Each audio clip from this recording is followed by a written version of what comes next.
Good afternoon, everyone. It is Saturday. It is January the 30th, so we're almost in February, and I'm coming again today. I had this on my spirit this morning when I woke up.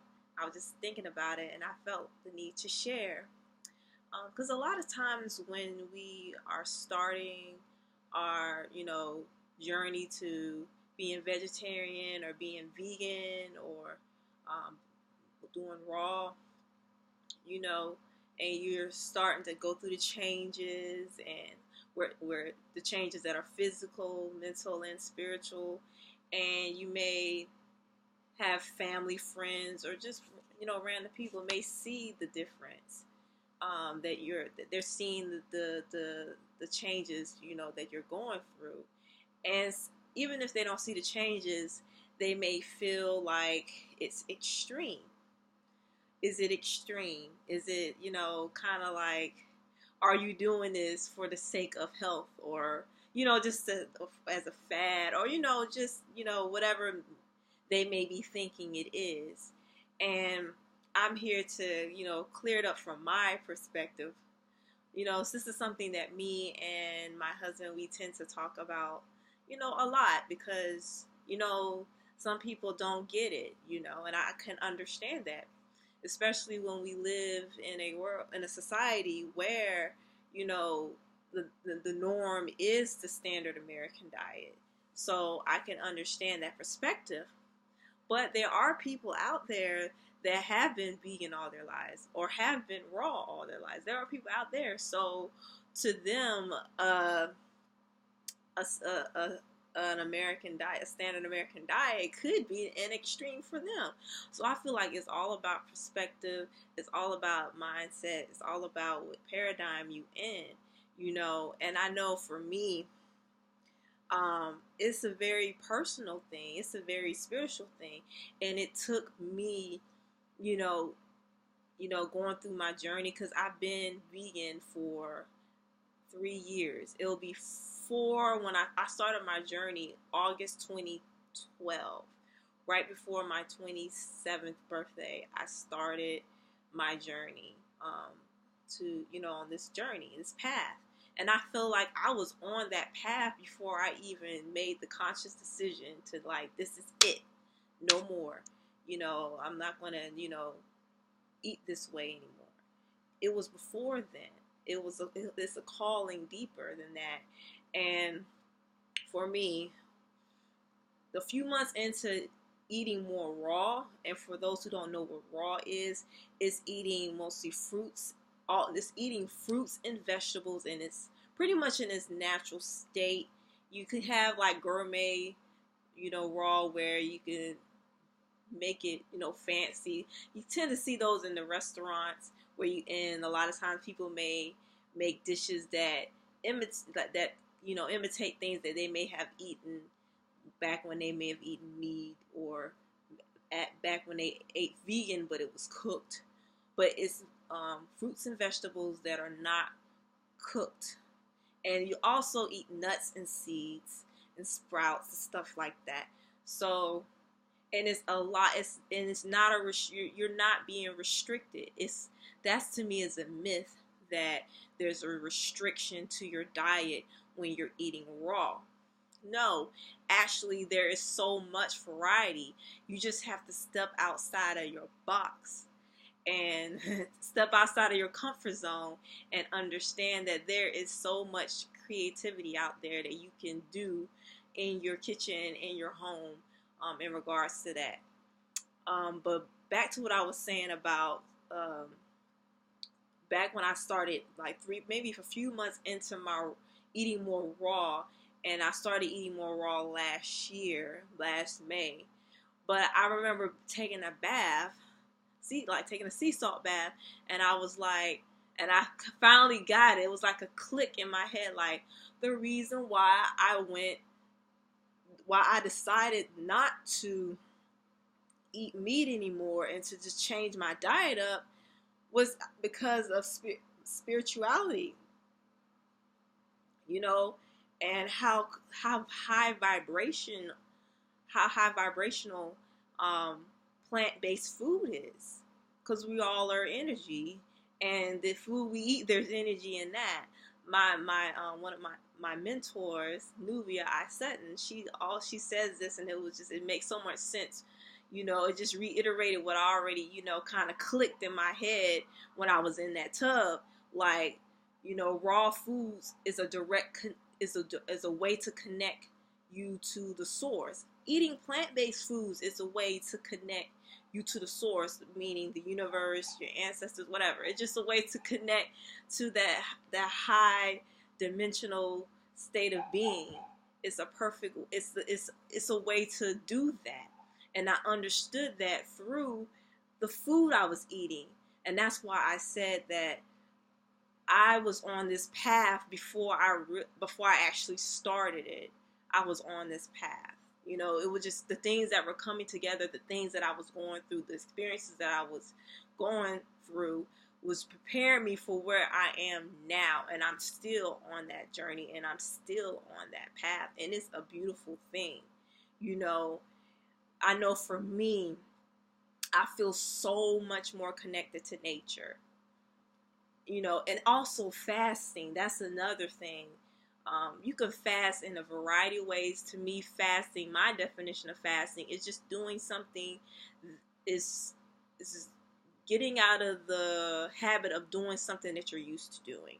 Like, let's say, if you're always on Facebook or always on social media in general, and you decide to cut back on it and not get on it or at all for 30 days. Or, a lot of people fast where they just eat, maybe you just eat nothing but, you adopt a vegan diet if you normally eat meat. Or, don't eat sodas. Don't drink sodas.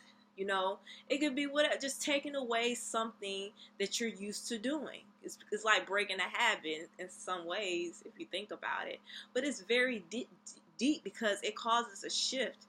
I don't know about anyone else that fasts, but for me, after I fast, I always have like a epiphany about something. I always feel like a level of growth, and like I'm not the same person anymore. And I don't know what it was. I know what it was. I don't. It's so deep because after the fasting, the winter solstice fast, my thoughts about food, about just about life was just so much deeper. I started to just appreciate even more the little things in life, and it was through the food, like, that I start just appreciating the process of everything. It's a beautiful thing, especially in the winter time, and where I live in the Northeast, where, in the summertime it's easier to fast. And I was doing a liquid fast, because you have more variety of fruits and stuff and vegetables in the summertime. But in the winter, it's a little bit different. A lot of your favorite, fruits and vegetables may not be available. So it took it to another level of like really going inner, and listening to yourself and listening to spirit. It's just a very beautiful, beautiful thing. And I just have more of a deep appreciation for, for everything. It's a beautiful thing. And another thing that I realized when the correlation between food and spirituality is that I know that I'm a healer. I feel like we all are healers in our own right. And I feel like we all have gifts, and the gifts are meant to be shared with others, to inspire others. And we all have a special gift that is designed just for us. And I know that I'm a healer, and I know that I am a holistic practitioner. And I know that in order for me to, share and inspire and to heal myself in the process, and to be loving and open, that I have to eat a certain way. I have to eat a certain way. You can't be eating just any and everything. I have to be eating what nature provides us, naturally. And like I said before, it's really connected to the source up here or wherever, And to me, I always felt like, for me, even now in some ways, I feel out of place. And I sometimes feel like I'm in two places at one time. And I know for me, since I've changed my diet to a plant-based diet, I do feel more at a balance. And eating raw foods, believe it or not, creates even more of a balance for me, especially with the lifestyle that I am in now and where I want to be. I have to be focused. I have to stay positive. I have to be creative. I have to have a vision. And, not only the food, but just the way I move, having intentions, having affirmations, creating a sacred space in my home. That's important. All of that is combined, but particularly it's all related. The mind, body, spirit's related, but I want to still stay on track with the raw foods and being extreme. And to share that it's not just about a health thing. It's deeper than that. It's like a calling. You know what I'm saying? And I remember reading this recent article that my sister shared with me about. It was like 10 ways to know that 10 ways. It's pretty much like showing like a list of 10 things that states that you are a healer and you don't know it. And pretty much all of those 10 like tips, or not tips, but 10 statements that they had on the list, the author, it was completely related to how I was feeling. And I thought it was extremely interesting. And one of the things that they brought up in the article was how, healers, you're the bridge. You're the bridge between the society and, the spirituality, being in tune with nature and the mind, body, and spirit. You're the bridge. You're the bridge. You're the one that's going to help get people to connect more to that side of them, and to remember why we are here, and we all here to serve a special purpose. And once I read that, it made me be like, that makes sense, because now that I understand that it's a bridge, that we're just a bridge. Healers, we are all healers in a way. But I guess with that feeling of feeling, like that you don't fit in, or that you're just out of place and things like that, it makes sense now. And just understanding that I'm a bridge that will help connect people to that inner part of themselves through the mind, body, and spirit. To me, that makes it easier. That makes more sense now. And and that's why it's okay if people do not get it. It's okay, because and they have every right to feel that way. There's nothing wrong with that, and I understand why they will feel that way. But I'm here to say that trust and believe that on this journey, of discovering self and eating raw, I feel nothing but abundance. I feel nothing but abundance right now in this very moment. And that's the key, is to stay in the moment at all times and to be grounded. And with it being winter, we stay inside more often, which is okay, because it gives us the time to reflect and a time to write out ideas and things that you may want to do for the spring equinox, or things like that, and a time of review. So it's a beautiful thing in everything. But that's why I have a container box. It's a container box, and it has like soil. All of this came from the backyard, and also I did it with a group of ladies, and You know, there was supplies there that I was able to use also. But you can try to imitate what's out in nature. You can put sticks in it, or flowers, or whatever, crystals, whatever you want to put that's special to you into your little container. It's so that you can stay connected to nature and stay connected to the earth.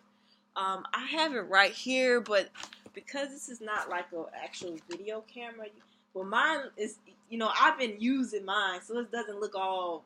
Some people's looks very nice and extravagant, but mine looks like just like nature. I feel like, um, but I put my feet in it every day just so I can be connected to nature, and because, like I said, I always feel like that I be feeling like I'm in two places at one time sometimes. And now I understand, and I'm like the bridge or whatever. So it's always, and I especially feel that way when I'm coming from a weekend, from like coming from a week, coming is at the top of a work week, and I'm coming into the end of the weekend, and I'm like, I always feel that offness, like of that shift, and that lets you know that the things that we do in society that it seems normal is not really natural. But everybody has their own take on that. But that's pretty much what I wanted to say. Is that it's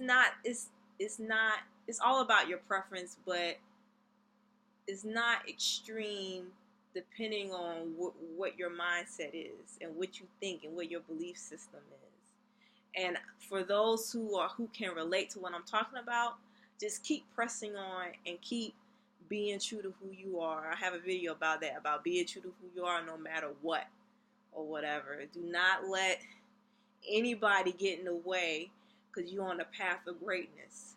We are all meant to be on our path of greatness. We just each have to believe that we are on that path of greatness. J. Cole is a rapper, for those who don't know, but he's a rapper. He's from North Carolina, Fayetteville, and he has a great song called Love Yours. And I love that song because when you take the time to really listen to it, he talks about how it is, nobody's life is better than yours. Don't ever compare your life to anybody else, because no matter what, somebody's gonna always have something. Somebody's gonna always have something more than what you have. But it's just a message just to be appreciative of what you have, and to make sure you love who you are. Make sure you have a good circle around you that love you, and be appreciative of your life and what you have. And even though you may be struggling right now, just see the beauty of it. He talks about that, the beauty of the struggle, And it's kind of interesting because, he is right now a very, he was just like an everyday person. He talks about how he was an everyday person and he had his struggles, and now he's made it, and he, is successful, and he's a great artist. He's conscious. He's definitely conscious. He's one of the rappers of today that I can listen to for sure, because he definitely is on his consciousness. I love it. But I really love that video because it has a great message, and I like the fact that he actually put out the video on his birthday, because it was he had a tour, and me and my husband actually went to one of the concerts in Jersey, but I prefer to see him like in like because it was one of those and I'm definitely thankful for my sister who got us the tickets. But it was one of those Groupon, concerts, so it was cheap. So it was just a lot of young people and a lot of but he's awesome. But I definitely would love to see him in concert, where I have a particular ticket, and I have my own ticket with my own seat, and I'm up close front and center because I am short. I'm little. So, but that's all that I have to say today. And thank you all for watching, and have a wonderful, wonderful weekend.